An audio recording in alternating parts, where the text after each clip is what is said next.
like nostalgic movie review. Nerdy Married man. Hello, everyone. Welcome back. Hello. We are new and nostalgic movie reviews. I'm Steven. I'm David, and today we are looking at Indiana Jones and the Kingdom of the Crystal Skull. This is a 2008 film. It's PG-13 and 2 hours, 2 minutes long.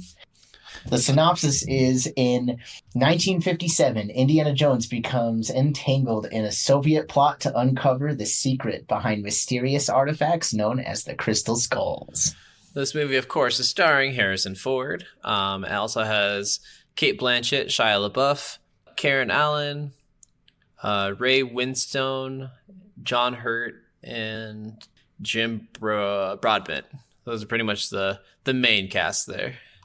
Yeah, this movie I initially put down as a bad pick. And I don't know. I think on the rewatch, I have officially decided that this movie deserves its place alongside the other Indiana Jones movies. As I kind of alluded to a few episodes back when we first brought up this movie, or I don't know if we actually talked about it in the podcast at all, but this is the first Indiana Jones movie I've ever seen all the way through. I've seen bits and pieces of the first two. I never really cared for the franchise, never really wanted to see it. I'm not a big fan of Harrison Ford. But I saw why this movie's hated for some of the things it's hated for, but I also didn't hate it as much as I thought I was going to, especially for how much this movie is downplayed a lot by a lot of people who are fans of the franchise. You guys can't see me, but I'm like shaking my head so much. Like the amount of disappointment. But whatever. It's almost as much as I disappointed you with never playing any of the Silent Hill games. No, this is worse, man. Hey, like, I don't even know if I want to do this anymore. Wow. Like, the Indiana Jones franchise is timeless. It is so amazing, and I just don't get why someone would not be at all interested in it. And I also don't understand why you wouldn't like Harrison Ford. Like, that breaks my heart. I've never been a fan of Harrison Ford. I don't know what it is. Like, I haven't watched him in anything and been like, wow, Harrison Ford's the best. No, Harrison Ford's Harrison Ford, and he plays the same character in everything. I think you haven't seen a lot of Harrison Ford movies. I haven't, because I don't like him. Man. I know. I'm sorry. Okay. I'm sorry. I'm holding in some things. I'm trying not to be mean. All right. So this movie, originally when I saw this in theaters, I was like, I actually enjoyed the theater experience, but this movie just didn't land right with me. It felt so off, and I didn't know why. And it turns out that I'm just wrong. And this movie actually fits in really well with the series. And I'll get more into that. But I guess, Steven, how did this movie make you feel? Going into this, especially coming into the franchise, like I could tell that some of the characters were characters from the movies, and some were new. Like I knew Shia LaBeouf's character was a new character, stuff like that. I felt like it was pretty much a lot of kind of what I was expecting, because Indiana Jones is along the same lines as Uncharted and Tomb Raider and all those other ones, or the librarians or the keepers or whatever version of this you want to say. It's some archaeologist or person going out and trying to discover clues of some ancient tomb that has some extra stuff with it. And I know this one got a lot of hate because of the weirdness of this one, and the other ones went more supernatural or went with stories that everyone knows, like the Holy Grail and stuff like that. But I didn't like hate this, but I also like didn't love it. Like, it's not something that I'm like super interested in. I am a little curious to know what the other movies are like building up to this. So I have told my wife, and I will say to you and the rest of the audience now, I am planning on watching these movies. We have borrowed them from your parents, actually. Watch them. I am going to.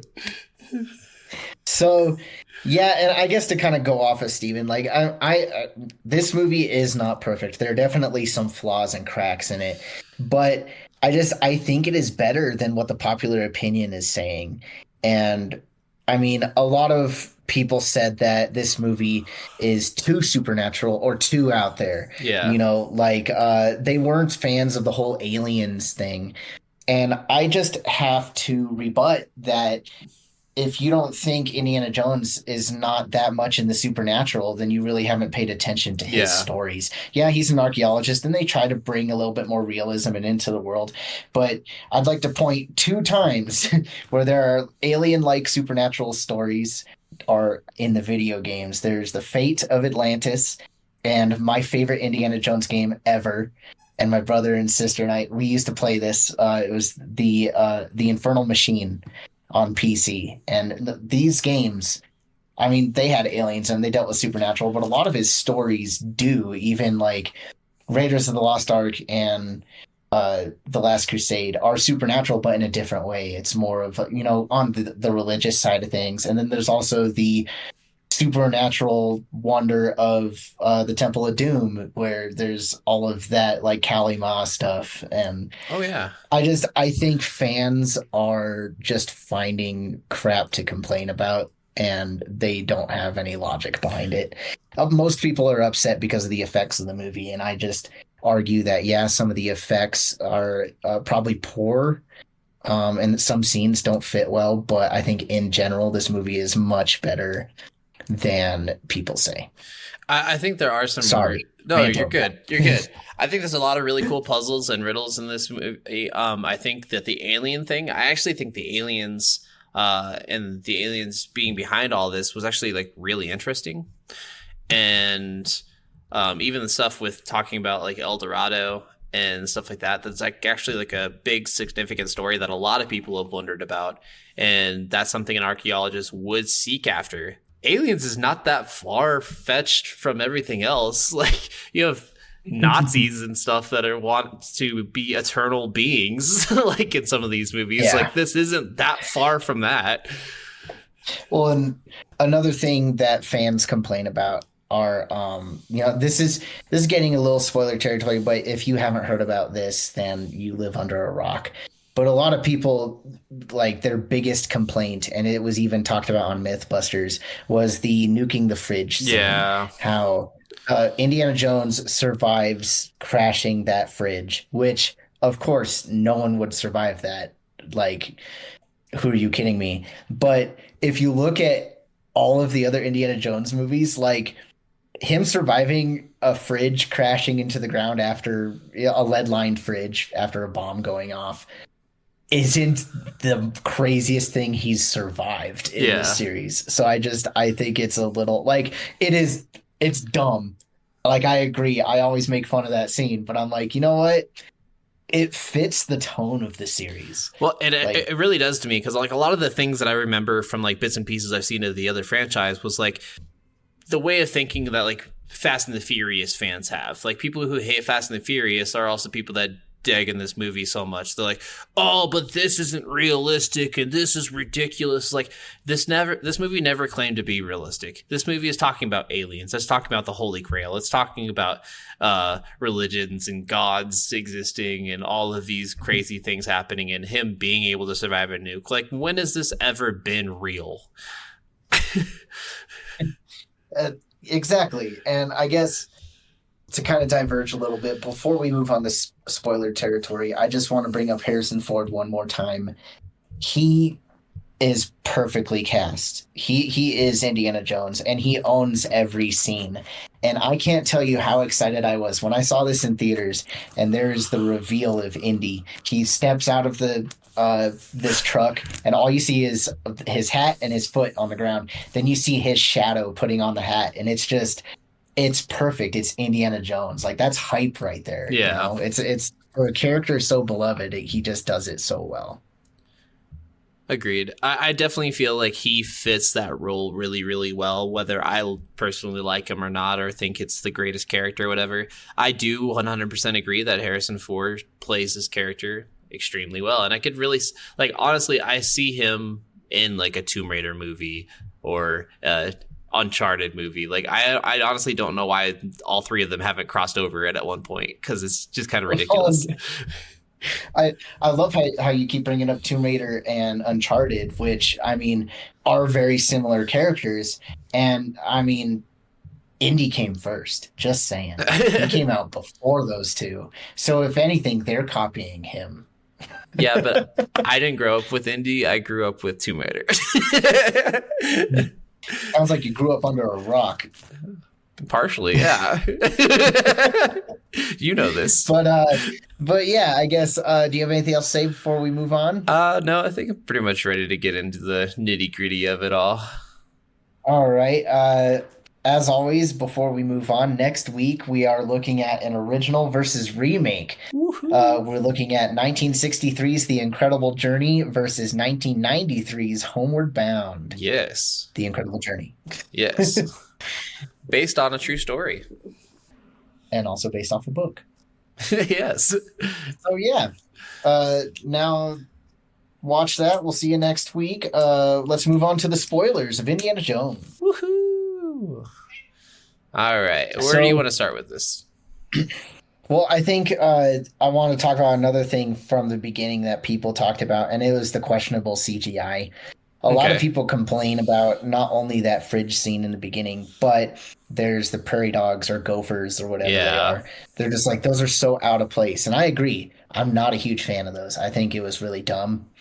But they don't necessarily look bad. I mean, they look CG, but I don't think it's terrible. I mean, I think they're unnecessary. Yeah. Like, you don't need them there. But one of the funny things I have with the groundhogs is right when the song's playing, the song Hound Dog by Elvis Presley, right when he says hound dog, a groundhog pops up. And I thought that was pretty funny. Secondly, with that, when you talk about the bad CG, like, the biggest moment for me when you say bad CG that I think of is Shia LaBeouf swinging through the vines with those monkeys. That is awful. That scene is the scene that people talk most about this movie, about how bad the visual effects are. It's Shia LaBeouf swinging with the monkeys. It's the man-eating ants and the sword fight scene on top of the vehicles. Like, it's just... And I think the biggest issue people have with that is not only the CGI, but people that have seen the other Indiana Jones films. A lot of the stuff was, I mean, they were made back in the 80s, but it's more practical. Yeah. So having a full green screen effect, it's off-putting when you're not expecting that. Yeah. Well, I don't think it's necessarily that it's even just off-putting, but it's just terrible. Like, I've seen so many other movies do scenes like that so much better, whether it was with green screen or practical effects. And the way of how terrible some of those scenes look, especially with them sword fighting on the vehicles and the vines.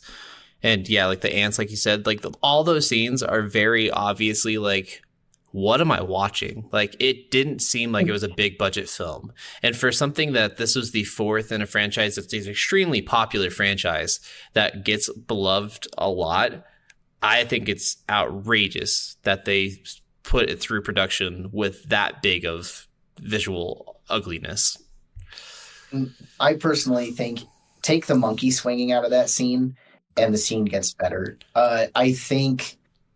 Despite the visual effects being questionable, the scene itself, it's a fun scene. It's a crazy action scene like in those movies. So I still enjoyed them, but I think the biggest part is just take out the monkey thing. Oh yeah. Take that out. It's unnecessary. And honestly, that one is the most unnecessary, and it's the most outrageous of all of them. Like the fighting on the vehicles and like the ant scene, like those fit with the movie. They're very much part of it. I couldn't see the movie being played without that, but the whole Shia LaBeouf falling behind everybody else and then him just like glancing over at monkeys and seeing monkeys flying and like one monkey like and he's like, yeah, I'm gonna swing too. And I'm like, what is happening right now? Now all of a sudden Shia LaBeouf can talk to monkeys, and all of a sudden he's Tarzan. He can perfectly swing through vines, and he can catch up with vehicles going 40 miles an hour at the very least.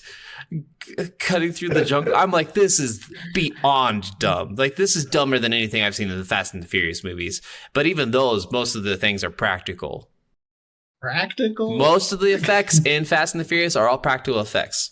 Look it up. I am shitting you not. Like him in Fast and Furious 5 pulling that safe through the city. They actually were dragging a safe through a city. That is practical effects. Okay, that's fine. That's fine. Whether it was actually full and that heavy, no, but it looked real and it felt real because it actually was more real. But. Okay.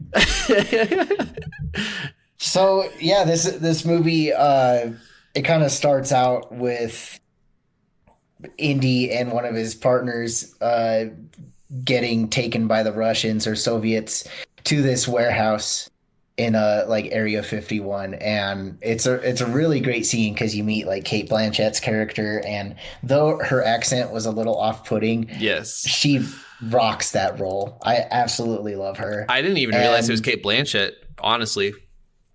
Oh, really? Yeah. she does so good. But I like that scene because it's a good introduction opening scene. Mm-hmm. I do think it is absolutely stupid how the crystal skulls pick and choose whenever they want to be magnetic or not. Yeah. Because it's just so funny how he's like, give me gunpowder, throws it in the air, and the gunpowder goes towards it. And then other things don't react to the skulls magnetically until like the scene calls for it. Like once they get close to the box that has the skull in it, then the lights on the ceiling move towards it, or their guns and necklaces move towards it. But then the next scene, they're walking next to it and nothing's moving. Like, my biggest problem with that scene was him throwing the gunpowder in the air, and it automatically like goes up like 10 feet into the air, and then all of a sudden just starts flying, and it flies like 50 feet towards it and then drops, and then he has to throw more, and he has to keep throwing more. And I'm like, if it is that magnetized, it is going towards it, it's just going to go all the way over there. Plus, like you said, everything else is going to be magnetized over there. Like, there's just some of those things where I'm like, what are you doing with this? Like, why even have this? Like, if you're going to have it be metallicized, make it so, like, when you open the sarcophagus, everything's magnetized to it. Not make it so, like, oh, gunpowder, fine, sarcophagus. Like, I didn't like that at all. But my favorite part of that scene is just the callback. It's the fan service. As they're escaping, Indy, of course, is doing his thing with his whip and his stunts and stuff, which, fun fact, Harrison Ford didn't do all of, but he did do a lot of his own whip work and a lot of his own stunts for being like a 60-year-old man. Yeah. So he didn't do all of them, but he tried. But I love that scene, how they're getting away and they break some boxes and you see the Ark of the Covenant just peeking out of one of the boxes from the first movie. It's there for fan service, but it's the same warehouse that movie finishes on. So I just thought it was a really cool callback. But is it one of those unnecessary callbacks? Because you even said that with like Prey when they had the gun from Predator 2, and you're like, that was weird that was in there. But it was just for fan service. More because I don't think the gun thing fit as well. I think the gun was put there, and I mean, it's probably put there for the same reason. Hey, look, that's from the other thing I've seen. It's just that it makes sense that the Ark of the Covenant is there because that's the warehouse that it was stored in at the end of the movie. Okay. Is it a little like too in your face? Absolutely, but it is just fun. Yeah. And it's one of those movies where I'd expect that campiness from it. One of the things I have to say, especially throughout this entire movie, but just in Harrison Ford's career in general, I want an actual statistic on this, and I might go through all of his movie franchise just to see this. I bet you that Harrison Ford has been fired at more than any other actor's entire career, and without being hit. I mean, Star Wars is a franchise that's known for stormtroopers never having good aim. And then he never gets hit by any of the crazy amount of bullets that get shot at him throughout the entire Indy franchise. The amount of bullets shot at you without hitting you, statistics-wise, is just insane for your entire filmography career. Well, like this movie, especially the opening scene, it's a little too far-fetched. He's running in the rafters up top or off of the boxes, and all the bullets are hitting everywhere around him but him. So I mean, it's definitely bonkers. But I mean, bad guys have bad aim until they need to have good aim. Yeah, well, and it's one of those things where you can definitely tell he's getting older in this movie because some of the running away scenes and him like climbing up onto stuff, I'm like, yeah, he's not as nimble or as quick as he used to be. Like, he's definitely getting shot at one point throughout this. He's moving a little slower, but yeah, it's great. So the movie, cuts over to the college after that. Well, after the whole nuking the fridge scene. Yep. But he can we talk about ends that? up being approached. Sorry, I don't mean to interrupt. Yeah, absolutely. Go for it. I thought it was freaking hilarious that he escapes into basically what looks like almost a shot-for-shot exact replica of Nuketown from Call of Duty. Well, I mean, it's one of those nuclear bomb testing sites. That's what it's modeled after. Yeah, I know, but it's just kind of funny, like almost like playing that game and then watching this movie. Like you're like, wow, like that really is like almost identical to it. But then I wonder, like in that Nuketown, even like they have running water, they have electricity going through it. And if it's a town that's going to be nuked, why have all of these things going on? Why is there things that he can get exposition from inside of this town that's going to be nuked in like 5 minutes? It's a movie. All That's why. And I mean, it's a simulated town. They want to see what a nuclear bomb would do to the most realistic version of a town possible without using actual people. I guess that's fair. All right. So we're back at the college. Yeah, so we get to the college and Indy's being asked about these skulls and stuff, but Indy gets fired from the college, or I guess let go because of just all the stuff that happened with him and the nuclear bomb and the skull stuff. Mm-hmm. But it's really interesting because then we get introduced to Shia LaBeouf's character, which right off the bat, the first scene you see him, that's Indy's kid. Yeah. But the movie doesn't say anything till halfway through. You find out he's, Marion's kid and Indy's kid, whatnot. But a lot of people also had complaints about Shia's character in this movie, how this movie was almost playing it to pass the torch on to a younger generation. And, I'm not a huge fan of that, but I think his character does suck, but definitely grew on me a little bit. He's not as charismatic as like Harrison Ford, but his character isn't the worst thing in the world, like people are saying. He's not great, but it's definitely not the worst thing in the world. Coming from a fresh pair of eyes to this, he didn't seem like he fit. He seemed like especially because of the way they dressed him and stuff like that, like he looked like he was trying to be Danny Zuko in this movie. He didn't seem like he was trying to be Indiana Jones's kid.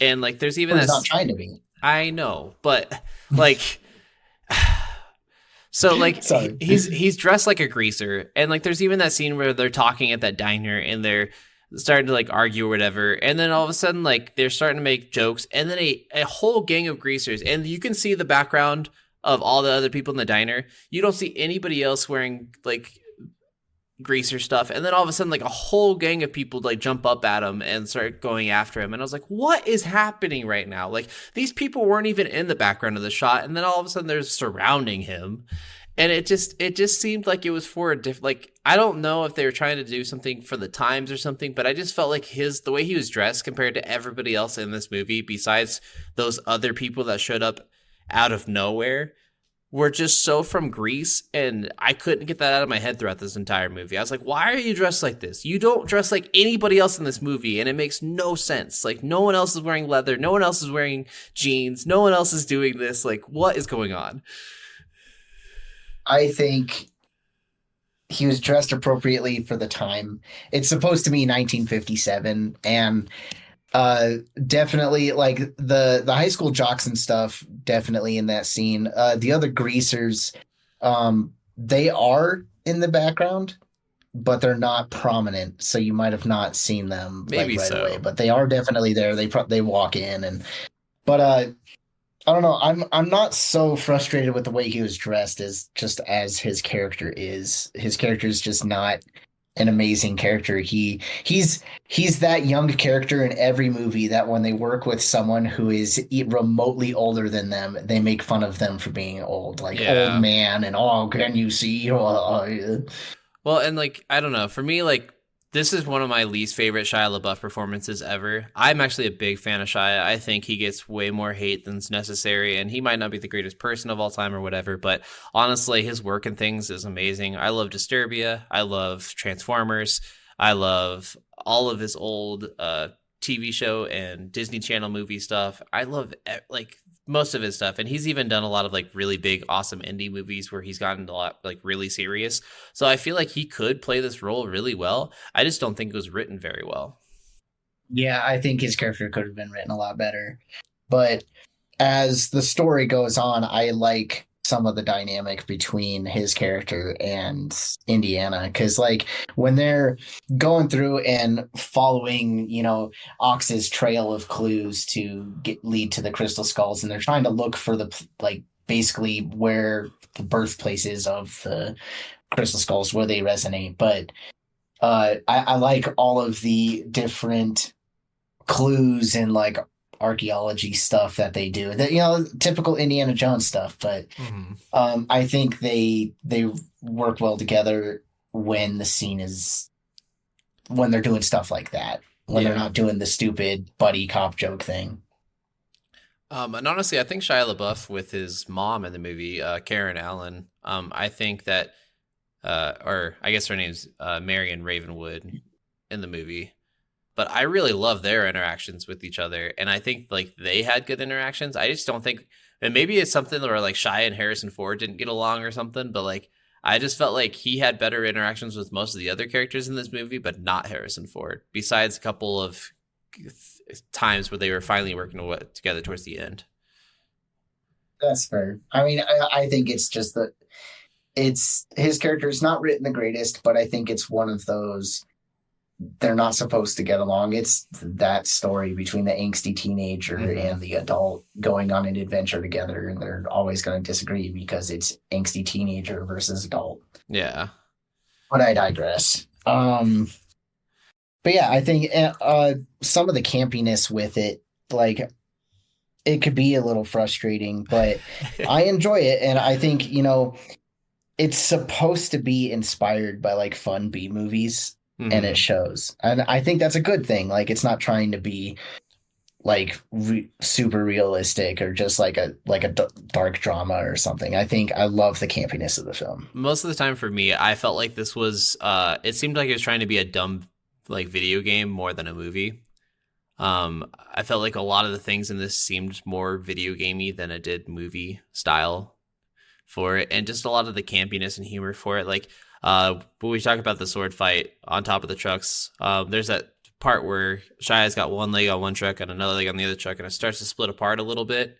And so his legs are spread out, and for the next 30 seconds, he gets hit in the nuts by like 10 different branches of different foliage from the ground that are all sticking up perfectly only at dick height, no higher, no lower, all right at dick height. And I'm just sitting there like, okay, what is this? Like, why have this? Like, there's no humor here. It's just stupid.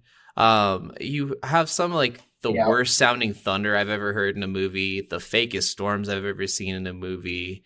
There's just so much of this. I just felt like they were trying to go for dumb fun, and some of the times they landed on dumb fun, and other times they landed on just dumb.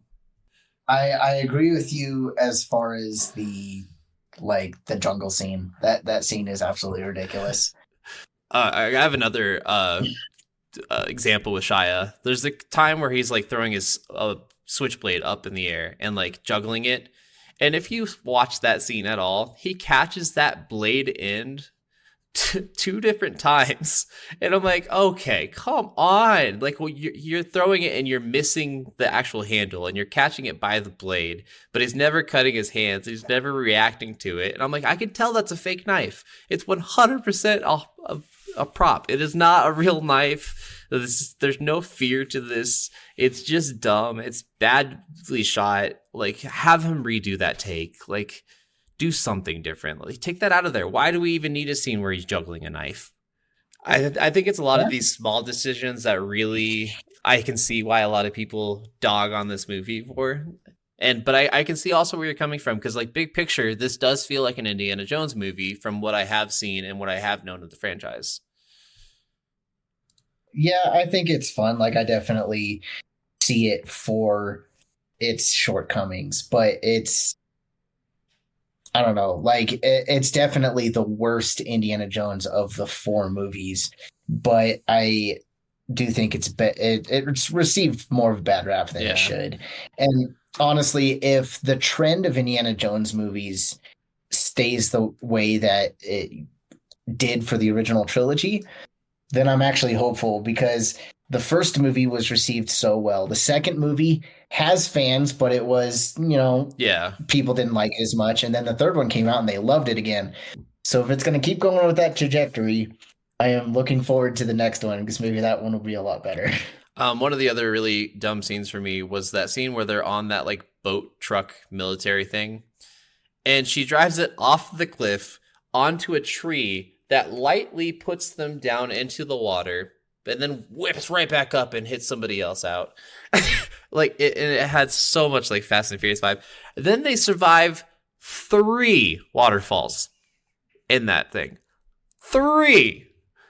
Like, it's just like, why even have them go through all that? And then I think my least favorite character throughout the entirety of this was Mac. I hated the double crossing over, and then double crossing the double cross, and then double crossing that double cross.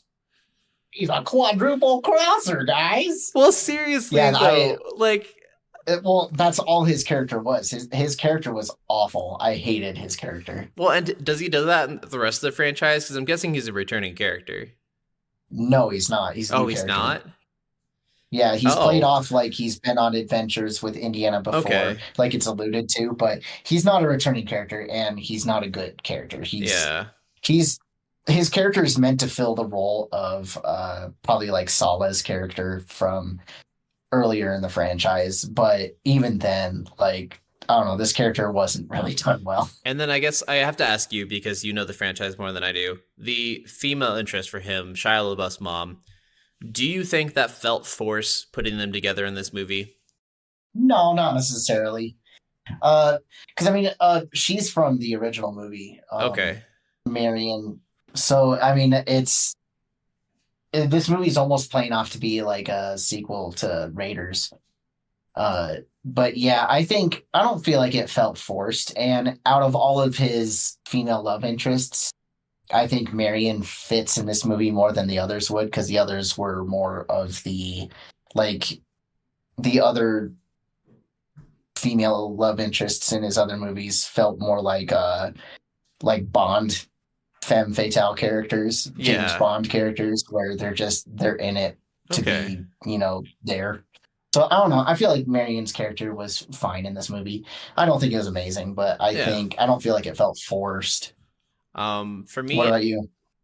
I don't necessarily think it felt forced, but like the moments that I felt were the most forced with it were like Shia LaBeouf not being okay with it and like cock blocking them, like stopping them from kissing multiple times. And I'm like, okay, we don't need to get the I don't want my mom and dad to be together kind of thing. Like, come on. Like, I just felt like, and that's part of the things where I say, like, I just don't think Shia's character was written very well, because it was stuff like that just, it didn't seem like that's something his character would do or even would care about. And for someone who seems to really care for his mom and didn't even know this was his dad, would be like, oh, they loved each other once, they could love each other again. Like, I wouldn't think that he would be like, I'm opposed to this, don't do that, you weirdos, this is sick. Like, and I just felt like he was being so childish for someone who seems like he's in college. He seemed like he was acting more like an angsty teenager than someone in college, besides him riding the motorcycle. Well, I mean, he was an angsty teenager. He dropped out of school. Yeah. So, I mean, he's just being what is it? He works on cars for a living. That's his life. Which I did love the Indy giving him the advice of, yeah, if that's what you want to do with your life, do that. But then when he finds out he's his kid, you're going back to school. Like, I thought that was actually pretty funny. But yeah, as this movie goes on, like a a lot of fans aren't a huge fan. I guess that's the ending just kind of a lot of people feel out of place because that's when the aliens actually show up. I actually liked the ending. Yeah, I really enjoyed it. They end up at this like Mayan Aztec like pyramid area, It's and they have to get inside. El Dorado, that's right. Yeah. And I just think it's kind of cool that like when they reunite the skull and the aliens come, and I don't know, I like the idea that, you know, because like you said earlier, people are always wondering like how that civilization even came to be. And I like the idea of the alien spaceship just being underneath. Oh yeah. It all. Like no, I honestly thought that was really incredible. I thought the aliens were really cool design themselves. I thought the skulls of the aliens were cool. I loved how like all the different clues and puzzles of the alien skull, and they were holding up the skull next to it. It was the exact size and shape, and it looked like it could fit into it like a puzzle piece. And it really made me feel like, oh, this was made for this. This is exactly what they intended with this. Like, this is beautiful. This is perfect. And it felt so much like a puzzle game for me. And that's why I say it has a lot of those video game kind of moments for me where I was like, oh, this matches exactly this. This is so cool. This is what we need. Well, I mean, like you mentioned earlier, like Tomb Raider and Uncharted basically do this, you know, and I just think it does. It does feel like that, and it's fun. And that scene where the aliens, like the spaceship starts spinning and all of the bodies all crumble into one being. And yeah, that was cool as shit. That is the coolest scene in this entire movie. I have it in big bold letters on here because I was like, I don't know why the aliens get so much hate for this. The aliens are the best part of this movie, to be honest. I think everything they did with the aliens, the crystal skull itself, besides the magnetism problems at the beginning, I honestly think a lot of that is the best parts of this movie. It's really fun and campy, and I don't know, it's better than what I remember, and that's why I said earlier, like I feel like this movie, it earns its place among the other Indiana Jones movies. It's still at the bottom, but yeah, I don't think it's a bad movie. Yeah, and I wouldn't necessarily say bad. I just wouldn't put my biggest foot towards it. Yeah, no, I can agree with that. I also really love that they kept bringing up the Indy hates snakes, because I know that's a thing in all the movies. And there's that time where he's like, I hate snakes. Yeah, I do like how they have a lot of good callbacks to earlier in the series. And then I guess kind of on a different note, on the music side of things, I love the return of John Williams in this movie, bringing back, like, he brings back the nostalgia, like the music from the other movies, but then he also updates it to kind of fit with the tone of the movie. I think he does.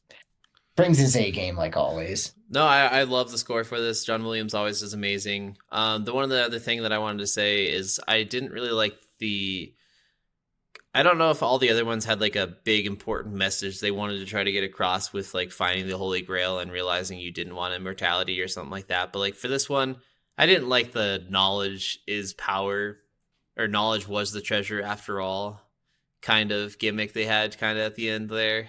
And then I didn't know if I really liked the way they were trying to allude that they were going to possibly hand off the reins to Shia with the hat blowing to Shia's feet. And he like looks like he's might take up the mantle and pick it up, but then Harrison grabs it back. It's like, nope. And then just walks out. And I'm like, okay. I was so happy that he took the hat from him and put it back on. Like, yeah, you haven't earned the right to wear that hat. I guess, do you have any thoughts of where you think the future of this is going? Do you have any thoughts of what the Destiny of Dial is going to be, or Dial of Destiny, or whatever it is? I don't know. It looks like it's going to be, it's a time travel movie. Yep. And I think the main reason they're doing time travel is so that they don't have to really use Harrison as much. Yeah. Because, I mean, he's old. He's getting up there. So, and I mean, he's great and a great character. But yeah, I think it's going to be interesting. I'm definitely probably going to go see it. The trailer looks good for it. I will give it that. But I'm intrigued to know what they actually do with it. And I'm just kind of getting to the point where I'm like, I don't want to see time travel in every franchise. Yeah. Yeah, and I think, that's what they're gonna do. And I mean, time travel has been in movies forever, but it's just the thing to do nowadays, especially the technology being the way it is. As long as they Yeah. don't go like the whole, if they can keep it as a time travel movie and not go into the multiverse realm, I'll be happy. Yeah, I don't want to see multiple Because indies at the same time. I don't want to see old Harrison Ford next to Harrison Ford now, next to Shia LaBeouf. I don't want to see that. I don't want to see three of yeah, them. right. So I mean, yeah, everything. So I mean, I'm excited to see it. I know I'm Okay. just kind of like a blubbering idiot about it, but the trailer looks interesting, and I'd be excited to see where it goes. All right, and I guess we didn't actually give our ratings of the movie, so we should do that as well. Like, Uh, I'm gonna say watch it. If you're a fan of indie, watch it. If you're at all interested, I'd say at least check it out. I don't think it's probably worth the buy. I mean, if you buy the special edition like Blu-ray collection of the Indiana Jones movies, you're gonna get it anyway, so you may as well watch it. But I'd say at least rent it. It's fun if you want a campy good time. fair enough. I think for me, this is a stream it. I don't know if I necessarily would pay money for it. If I did get it in a bundle with the rest of the Indiana Jones pretty cheap, I probably would get that, honestly, just because I'd have them all and I could finally watch them all. And I know you love them and Jen loves them, and everybody I know pretty much loves the movies. I just haven't gotten to them. Well, once you watch them, let me know what you think. But I will. you'll have a good time, even if you don't love them. I guarantee you're gonna have a good time. I mean, yeah. I mean, I feel like even because everyone pretty much all agrees that this is the worst one. So if I even slightly enjoyed this one, I'm going to enjoy the other ones at least more than this one. So I have that to look forward to. There you go. So All right. that's Indiana Jones. Next week, join us for the original remake of Homeward Bound. Woohoo. All right. And we love you. Bye. Bye.